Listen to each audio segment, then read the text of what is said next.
Nah, selanjutnya master data yang ada di controlling adalah revenue element ya. Jadi revenue element ini digunakan untuk pemetakan satu ke satu ya dengan ZL revenue ya, account ya, yang ada di modul financial accounting ya. Jadi kalau revenue element ini ada di modul controlling ya. Kemudian kalau GL revenue account ini ada di modul financial accounting. Nah, sehingga ketika ada transaksi masuk di GL revenue ini otomatis akan mengupdate juga di controllingnya revenue element ya. Nah, jadi ada transfer kan informasi yang ada di financial ke controlling ya. Kemudian ketika misalnya ada posting ke financial accounting ya, yang terkait dengan revenue account ya, maka otomatis akan diposting juga ke CO ya, yaitu ke revenue element ini. Jadi dengan kata lain, revenue account ini adalah revenue element ya, sama aja. Cuma kalau revenue account ini istilah di financial accounting, kalau revenue element ini istilahnya di controlling ya.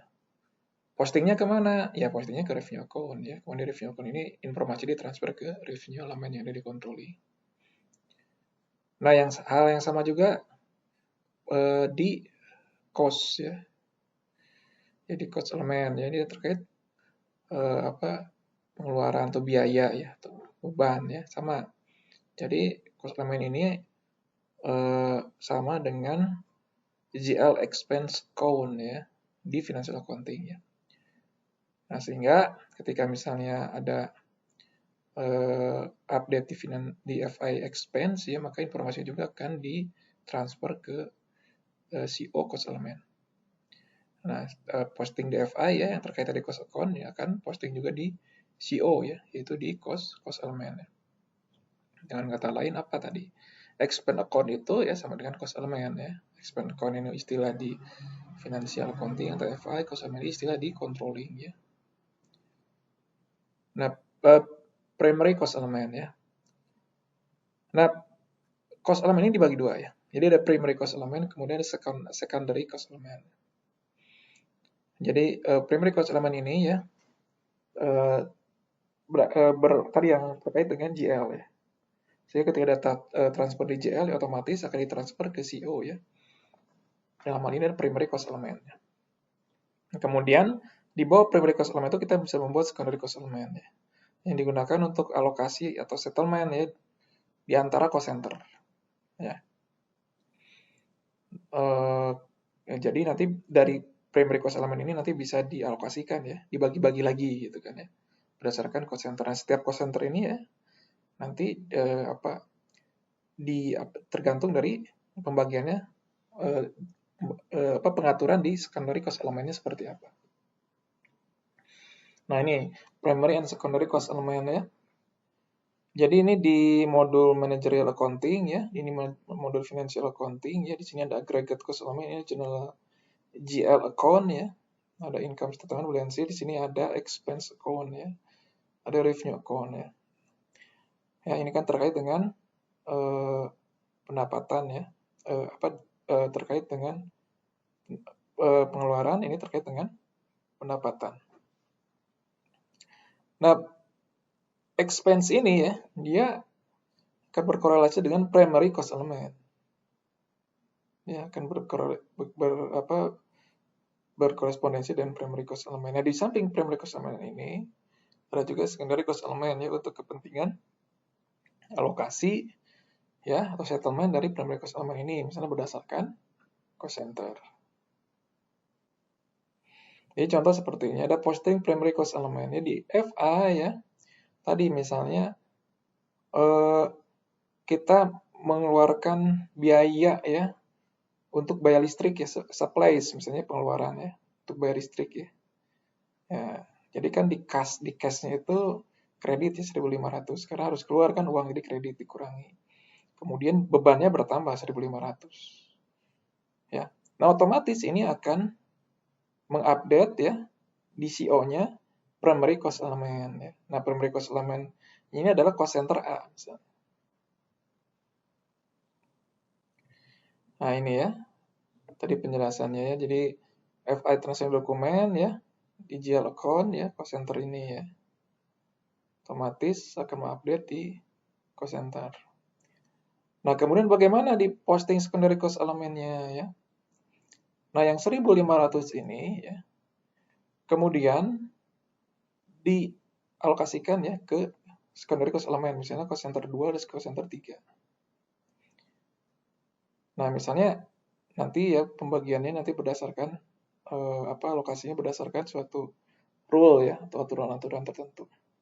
Nanti dibahas ya di slide berikutnya. Nah, kemudian statistical key figures ya. Nah, ini. Nah, jadi ketika kita akan melakukan alokasi itu kita bisa mengalokasikannya berdasarkan key figures ya. Ya, key figure itu apa ya? Ya, key figure itu contohnya misalnya jumlah pegawai ya, luas ya. Kemudian waktu ya, penggunaan misalnya suatu peralatan ya, atau komputer di sini contohnya. Ya, sehingga berdasarkan jumlah pegawai contohnya misalnya di sini. Atau contohnya di sini misalnya berdasarkan penggunaan komputer ya. Nah, bisa dibagi-bagi alokasinya. Ya. Nah, jadi tadi key figure itu bisa digunakan untuk melakukan untuk pembagian alokasi, asesmen dan distribusi ya. Contoh misalnya copy center ini ya, activity-nya 20 jam ya. Nah, siapa yang pakai 20 jam ini? Oh, ternyata ada executive office, ada maintenance department, information service department. Masing-masing jamnya berbeda ya. Nanti dialokasikan ke masing-masing ini ya. Jadi bebannya itu menjadi tanggung jawab ini secara proporsional berdasarkan jam pemakaian. Nah, seperti ini ya. Jadi copy center ya, misalnya ini yang ada di di financial accounting ya. Financial accounting ya. Nah, misalnya ada sewa ya. Nah, sewa 1.500. 1.500 berarti dibebankan ke copy center. Jadi copy center ini dia ya atau pusat fotokopi ya. Ini dia ada biaya 1.500 untuk sewa. Ada biaya misalnya untuk listrik misalnya ya 2.500. Ada biaya misalnya untuk pegawai 2.000. Nah, yang menggunakan copy center ini kan banyak. Ya, semua bagian itu menggunakan. Jadi ada kantor ya, ada kantor pimpinan, ada bagian pemeliharaan, ada bagian informasi. Nah, kan masing-masing harus tanggung jawab ya sesuai dengan penggunaannya. Nah, makanya nanti akan dialokasikan misalnya berdasarkan ini waktu penggunaan. Bagi-bagi ya. Bagi-bagi ya. Totalnya kan. Nah, bebannya nanti dibagi-bagi. Nah, ini yang disebut dengan primary cost element ya karena dari mana? Dari GL account ke controlling ya di sini. Ke primary cost element kan. Nah, ini secondary cost element ya. Jadi dari primary cost element ini ya, itu diposting ya. Nah, untuk kepentingan alokasi ya, sesuai dengan cost center-nya. Seperti itu. Nah, alokasi itu bentuknya bisa distribusi ya. Jadi melalui primary cost element atau assessment ya. Jadi kombinasi antara primary dan atau secondary cost element.